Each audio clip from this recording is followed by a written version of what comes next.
আসার সাথে দেখে মানুষের ভিড় বেশি হয়ে গেছে। আব্দুল্লাহ বলল, আমার আব্বা দুনিয়াতে আছে কি না? আব্দুল্লাহ দৌড়ে যা ওই বাবার অবস্থা সামনে পড়িয়া গেল। আব্বা গো, এত মানুষের ভিড়, আমি মদিনা থেকে আব্বা আমি চিকিৎসক নিয়ে আসিলাম। আব্বা তুমি একবার চোখ মেলে দেখো, আমি আব্দুল্লাহ এত কষ্ট করে গেছি আব্বা তোর বললে। ও আব্বা তুমি একটা বার যদি দেখো আমি খুশি হয়ে যাবো রে বাবা। আব্দুল্লাহর কান্দন দেখি চিকিৎসক কামলে, আব্দুল্লাহ রে এত কান্দলে মামা আমি কেমন করে চিকিৎসা করব? তুমি ঘরের ভিতরে যাইয়া তুমি 1 গিলাস আঙ্গুরের রস নিয়ে আসো বাবা। পৃথিবীর 1 নম্বর খলিফা ছিল হযরতে আবু বকর, দ্বিতীয় খলিফা ছিল হযরত উমর, তৃতীয় খলিফা ছিল হযরত ওসমান গনি, চতুর্থ খলিফা ছিল হযরতে আলী। এই 4 জন খলিফার ভিতরে সব চাইতে রাগী রাগান্বিত তেজি মেজাজ ছিল হযরতে উমর। এই হযরত উমর এত রাগ ছিল বাবা, উনি ওই দিন মদিনা থেকে বাড়িতে আসলেন। আসার পরে কোন বা খাদেম যা বলল, হুজুর ও খলিফা মুসলিমাতিন, কেন তোমার বাড়ির পাশে তোমার বাড়ির বাইরে একটা মুসাফির দাঁড়িয়ে আছে, তোমার সাথে দেখা করতে চায়, কি বা দরকার? হযরত উমর খলিফাতুল মুসলিমিন বললেন, ভাইরে তাকে বসতে দাও, তাকে আরাম করতে দাও, আমি দেখা করব। কেন দেখা করব না? হযরত উমর খলিফাতুল মুসলিমিন দেখা করার জন্য ওই মুসাফিরদের বাইরে বাইরে রুমে আসিয়ে দেখা করলো। আসি বলল, বাবা কোথায় তোমার বাড়ি, কি দরকারে আসলি, কি বা প্রয়োজন আমাকে খুলি বলো। তখন বলল, খলিফা গো, আমি আগে করে 3 দিন পর্যন্ত ফিরে গেছিলাম, একটা দিন তোমার দেখা পাই নাই।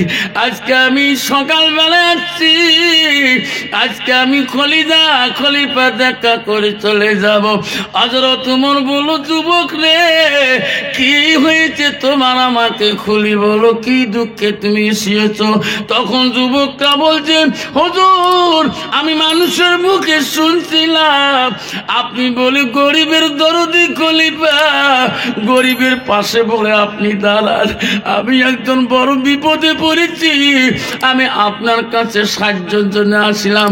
হযরত উমর বলল, তুমি কিসের সাহায্য চাও আমাকে বলুন, আমি দেখি পারি কিনা। তখন বলো, খলিফা মুসলিমিন, আমি একজন বিদিন ছিলাম, আমি লেহান্দার যুদ্ধের মধ্যে আমি মুসলমানের কাছে বন্দী হয়েছি। যেরকম সুবহানাল্লাহ,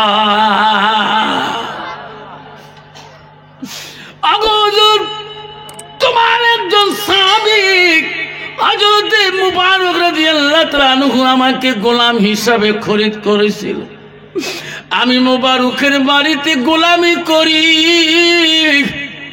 আমি ওই মুবারকের বাড়িতে আর থাকতে পারি না গোলাম হিসাবে। আমাকে ওনার বাড়ির থেকে আমাকে মুক্ত করিয়া দেয়।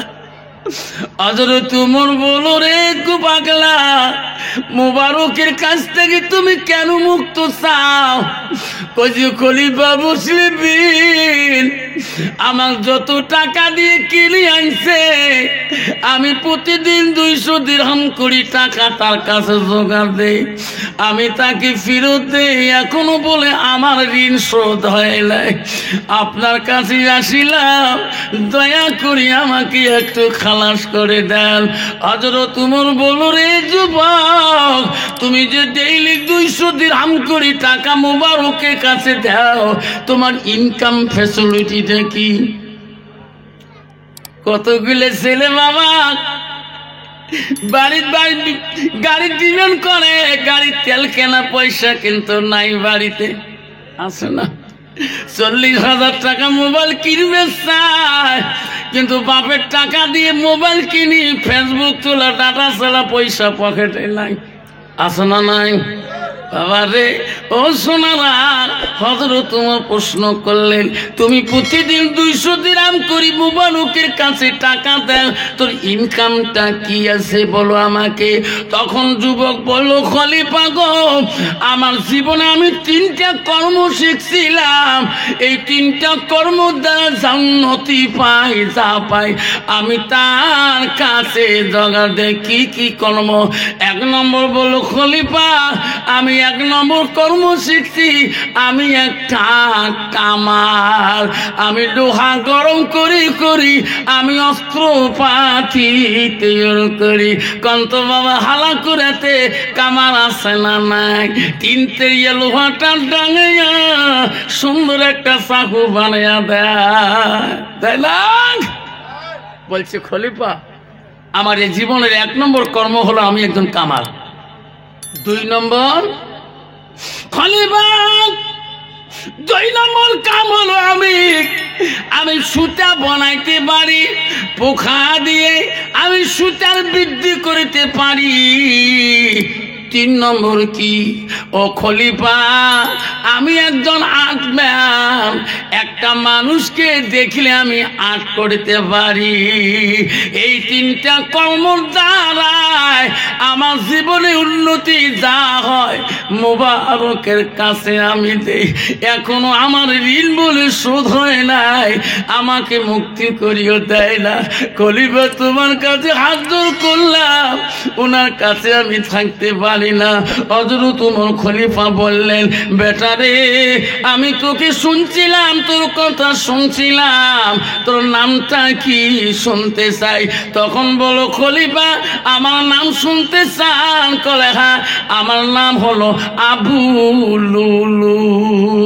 ও আবু লুলু রে, আমি মানুষের মুখে হযরত ওমর শুনছিলাম তুমি বলো উচ্চ জাতের একজন শিল্প, তুমি বলে আকাশে উড়া কল বানাইতে পারো, তুমি আমাকে একটা আকাশে উড়া কল বানিয়ে দাও, আমি তো মুবারকের কাছ থেকে মুক্ত করে দেব। যেদিন আমার কলটা বাড়িতে পৌঁছে দেবা, আকাশে উড়া ওই কলটা বাড়ি যদি দাও, আমি হযরত ওমর যত টাকা লাগে তোর কাছে জমা দেব, আর মুবারকের কাছ থেকে তো মুক্ত করে দেব।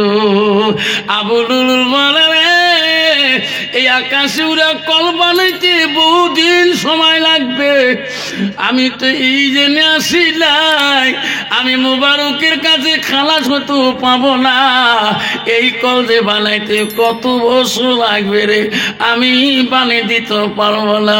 হযরত ওমরকে বলো, খলিফা তোমার সহায় আমার লাগে না, আমি আকাশে উড়া কল বানিয়ে তোমাকে দিতে পারবো না,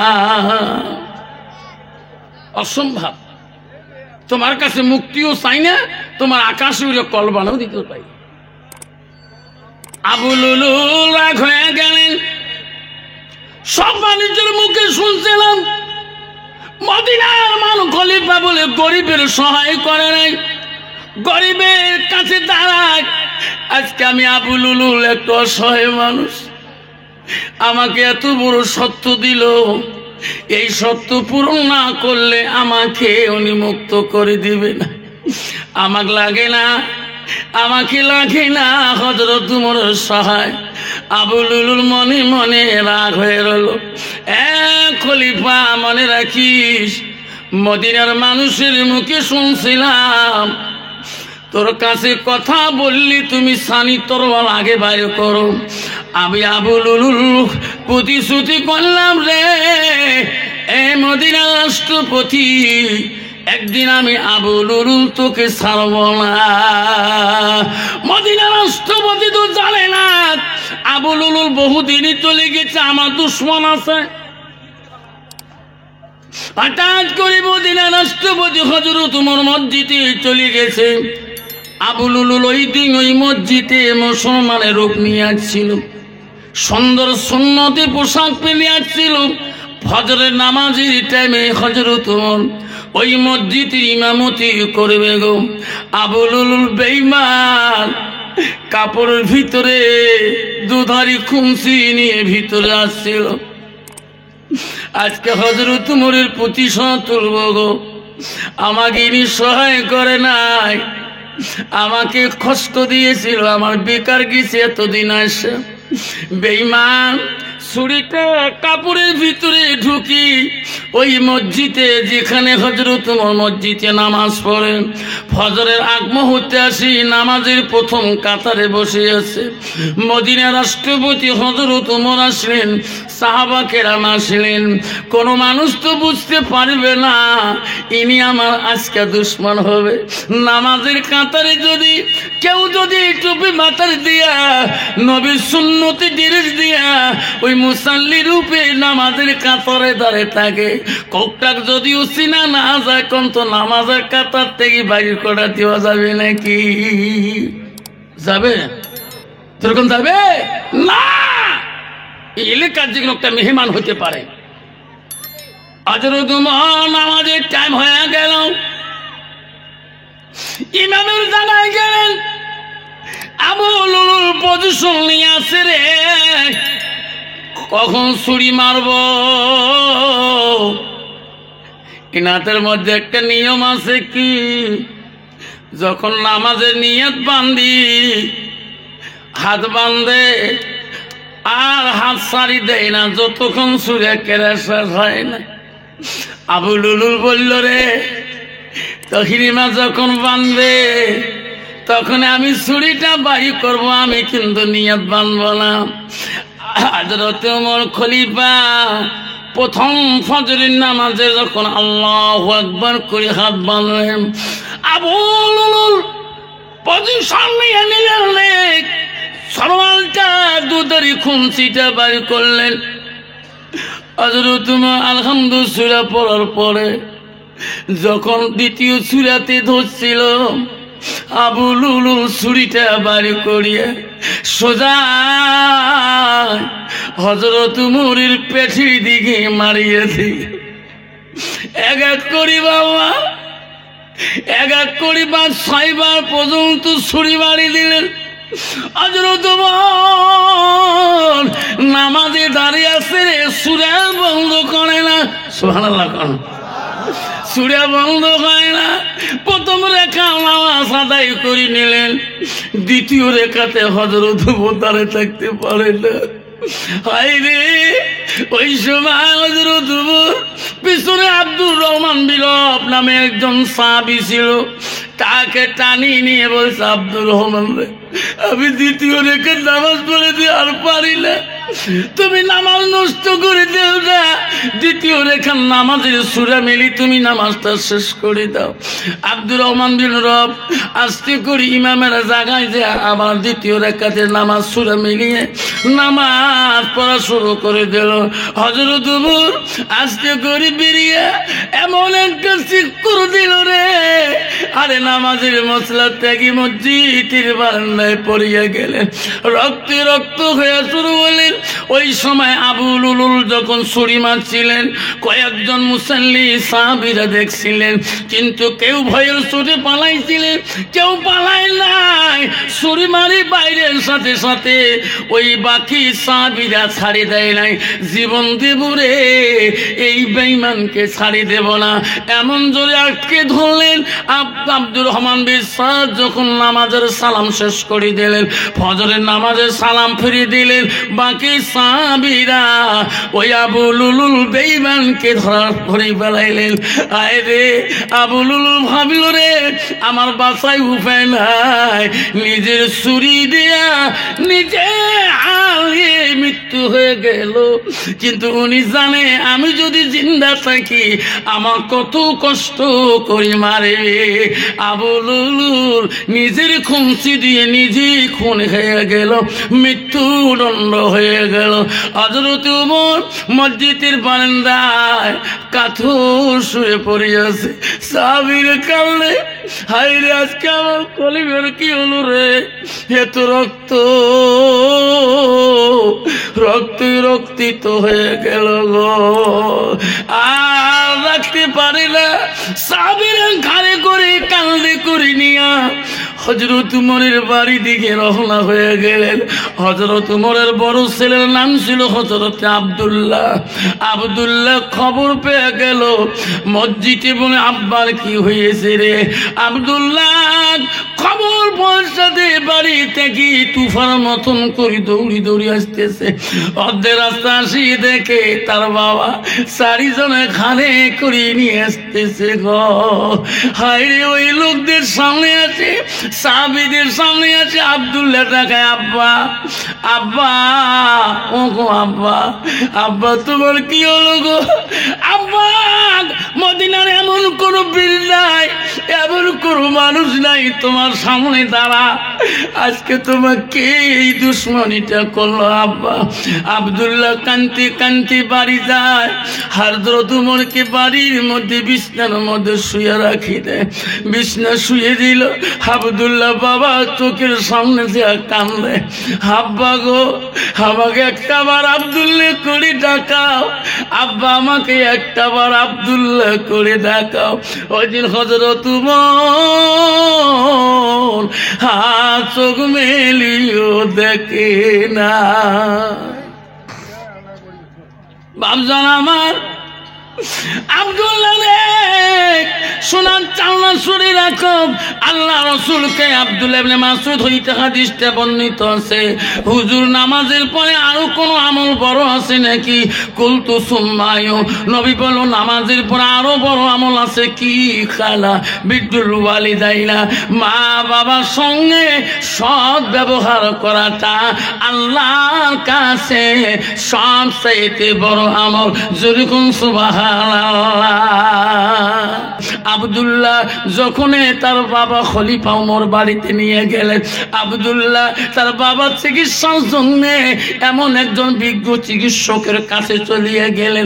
চিকিৎসক আনলেন, হযরত খলিফা ওমরের শরীর দিয়ে 6টা জায়গায় দুধারি খুনসি ঢুকিয়ে গেছে। আব্দুল্লাহ কানতে কানতে এমন একজন বিজ্ঞ চিকিৎসকের বাড়িতে গেলেন। ও চিকিৎসক বলল, আব্দুল্লাহ রে বাবা তুমি এত কান্দিস কেন? কি হয়েছে তোমার? কইছে ও চিকিৎসক বাবু, আমার বাবা বড় বিপদে, আমার বাবা চিকিৎসা করতে হবে। সঙ্গে সঙ্গে চিকিৎসক আসলেন। আব্দুল্লাহ আসে দেখে সাহাবারা ঘিরে নিয়ে কাঁদতেছে। আব্দুল্লাহ চোখের পানি বন্ধ হয়ে গেল, দৌড়ে যা বাবার কানে যে আমার আব্বা গো, একটা বার আমাকে আব্দুল্লাহ করে ডাকাও না কেন? আব্বা তুমি চোখ বন্ধ করে আছো কেন? আমি তোমার আব্দুল্লাহ বহুদূর থেকে চিকিৎসক আনলাম, এখন তোমার চিকিৎসা শুরু হয়ে যাবে। চিকিৎসক বললেন, আব্দুল্লাহ রে এখন আমি তোর বাবা চিকিৎসা করব।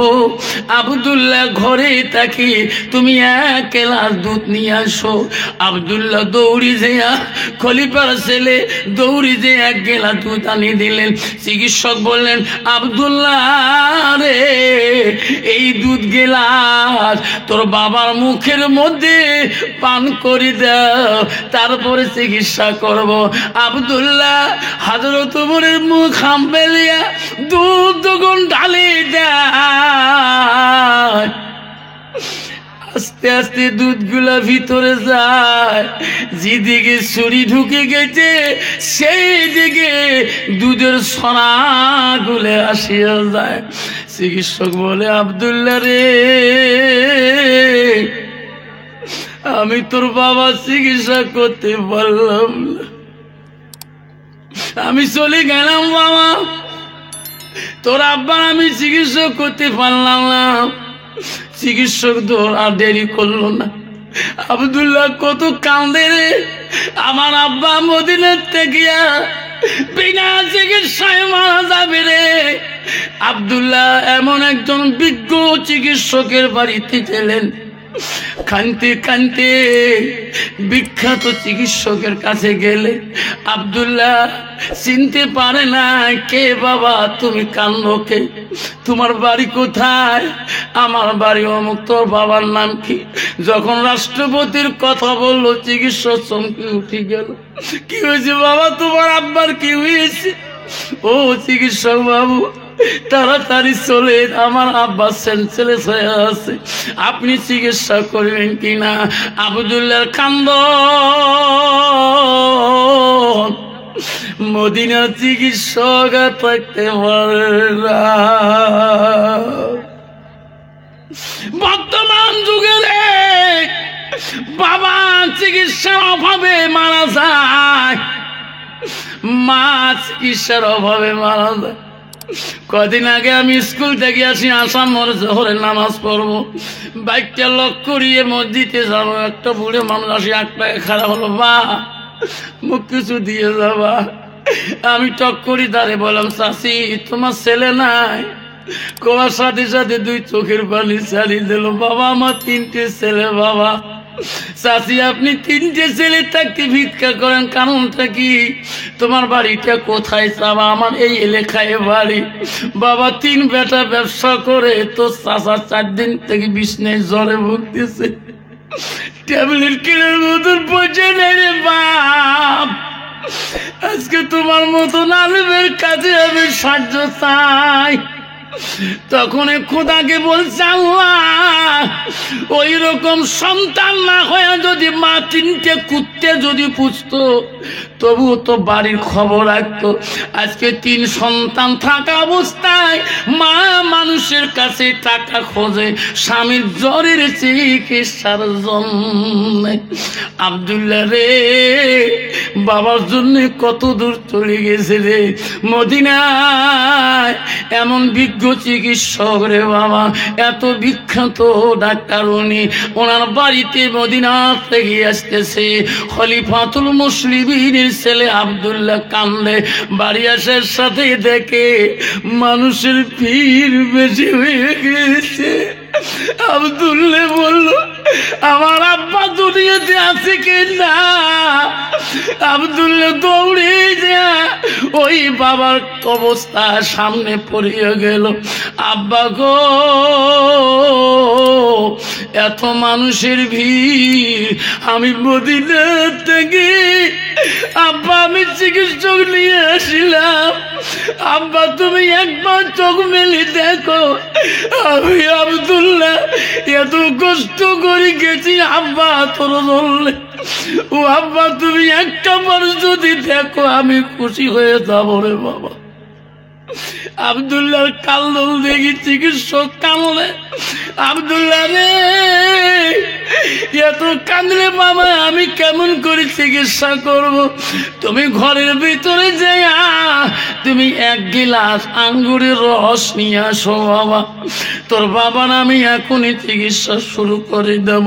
আব্দুল্লাহ ঘরের মধ্যে যাবে আঙ্গুরের রস বের কালে গিলাসে করে আঙ্গুরের রস আনি চিকিৎসকের কাছে দাঁড়ায়। আব্দুল্লাহ কান্দিস না, আঙ্গুরের রসগুলো তোর বাবার মুখে দে রে।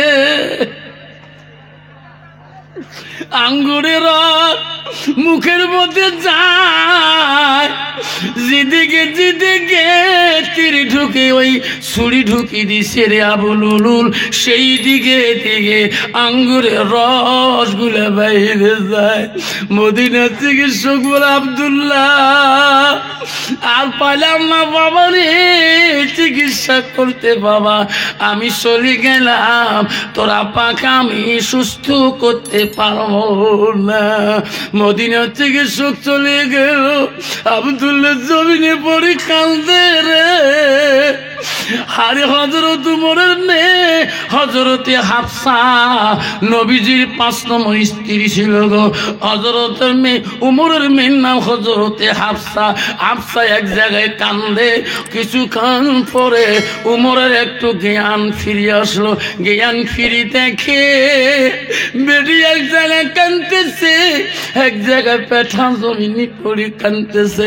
ওই সময় বলছে, রে আব্দুল্লাহ, হায় বাবা আমার কাছে আয়, আমাকে ইয়া করে মালিকুল মউত আমাকে সালাম দিয়ে যায় রে বাবা, আমি যাবার সময় হয়ে গেছে। বাপ কান্দিস না, আমার কাছে আয়, আমি তো একটা গোপন কথা বলিয়ে যাই।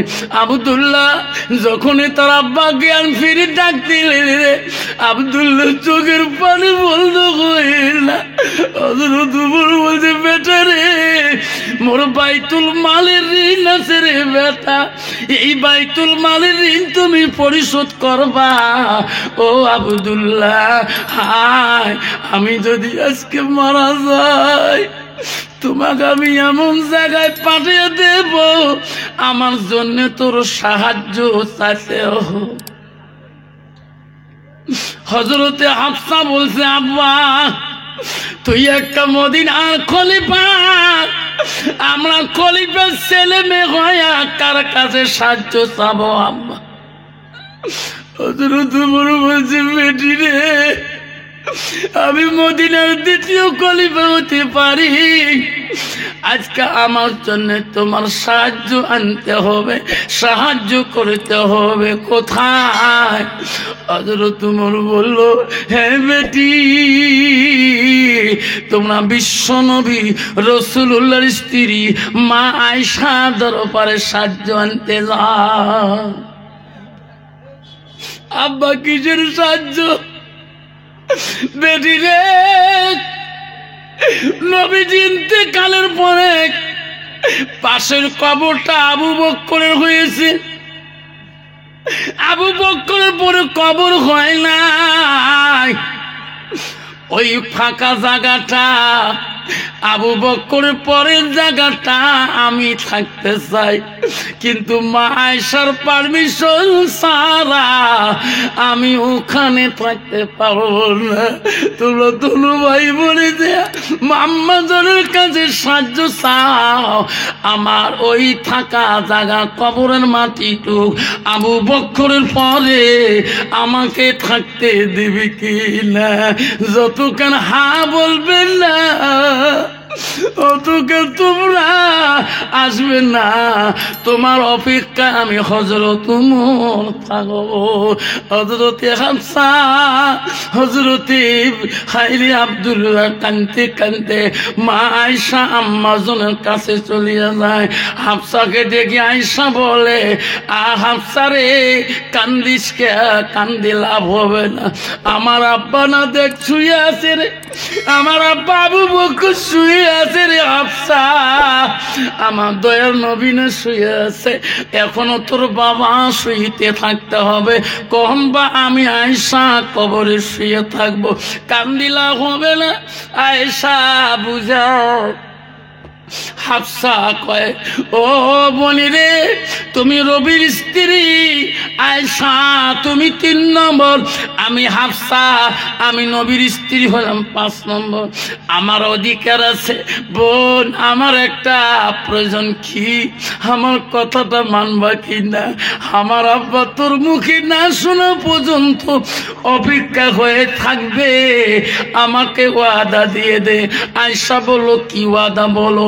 হাফসা বলো, রে আব্দুল্লাহ বলো, কি ওয়াদা চাও?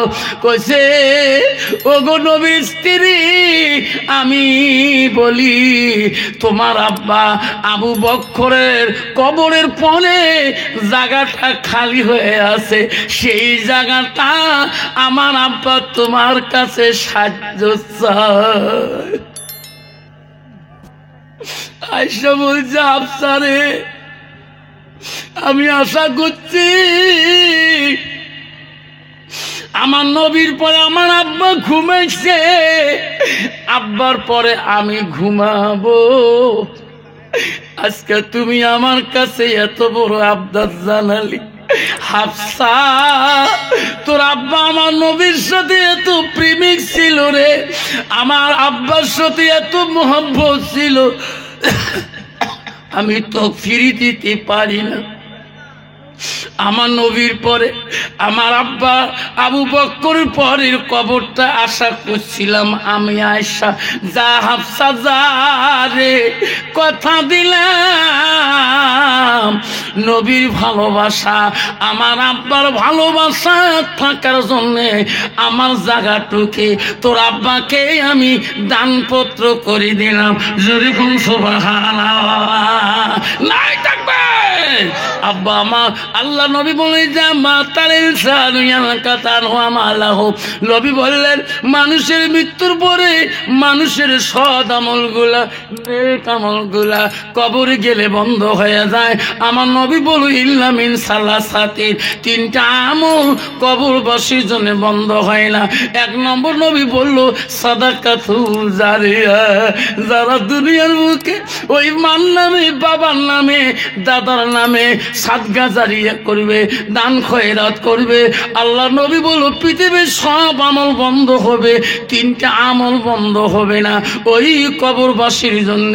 এক নম্বর নবী বলল সাদাকাতুল জারিয়া আলমিহি আনতা পাউবি সাইয়ান, নবী বলল আওলাদুন সালিহুন ইয়াদুলাহু, নেক সন্তানের দোয়া নেক সন্তানের দান খয়রাত ওই কবরবাসীর জন্য বন্ধ হবে না। আব্বা আমার আজকে মরিচের পার হুসেনিয়া মসজিদ এবং মক্তবের জন্য একটা মা হারা সন্তান আজকে গো আমাকে হাত দেখাইবে।